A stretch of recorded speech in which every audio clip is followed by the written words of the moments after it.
Hi guys, ഇന്ന് രാവിലെ എണീച്ച് നോക്കുമ്പോൾ ഉണ്ട് അമ്പാലും അമ്മൻ്റെ ഓടി. അപ്പോൾ രാവിലെ തന്നെ ആരെങ്കിലും ഒരാൾ കിട്ടിക്കഴിഞ്ഞാൽ നേരെ ഓരോടി പുറത്തു പോകാനും പരിപാടിയൊക്കെയാണ് ഈസിൻ്റെ പരിപാടി.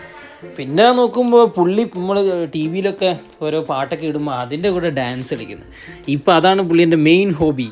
ഇപ്പോൾ നമ്മൾ പാട്ടിട്ട് കഴിഞ്ഞാൽ നേരെ ഡാൻസ് കളിച്ച് നമ്മൾ ഒരു ചെറിയ ടീപ്പോയ പോലത്തെ ഉണ്ടായിരുന്നു, അതിന് മുകളിൽ പിടിച്ച് ഡാൻസ് കളിക്കുക. അങ്ങനെ ഡാൻസും പരിപാടിയൊക്കെ കഴിഞ്ഞ് പുള്ളീൻ്റെ കുറുക്കും എല്ലാം കുടിച്ചതിന് ശേഷം ഈവനിങ് ആയപ്പോൾ നമ്മൾ 1-2 ഫ്രണ്ട്സും കൂടെ വന്നിട്ടുണ്ടായിരുന്നു. അങ്ങനെ ആ മാമന്മാരുടെ കയ്യിലായിരുന്നു യൂസ്. പുള്ളിക്ക് മനസ്സിലായി ഇപ്പോൾ ഇവരാണ് പുറത്തേക്ക് പോകുന്നത്. നേരെ തലയിലുള്ള മങ്കി ക്യാപ്പും കാര്യങ്ങളെല്ലാം ഇട്ട് ജാക്കറ്റൊക്കെ ഇട്ടിട്ട് പുള്ളി റെഡിയായി, വാ നമുക്ക് പുറത്ത് പോകാമല്ലോ. അങ്ങനെ നമ്മളെല്ലാവരും കൂടി ഒന്ന് വാക്ക് ചെയ്യാനൊക്കെ നടക്കാനൊക്കെ ആയിട്ട് ഒന്ന് പുറത്ത് പോയി. അങ്ങനെ യൂസിനെ ഫുൾ അവിടേക്ക് ഒന്ന് ചുറ്റിച്ച് കാണിച്ചെടുത്തു. അങ്ങനെ അവിടെ നമ്മൾ ചെറിയ ചായയൊക്കെ കുടിച്ച് നേരെ ഇറങ്ങി. അപ്പോൾ അത്രയൊക്കെ തന്നെയുള്ളൂ. താങ്ക്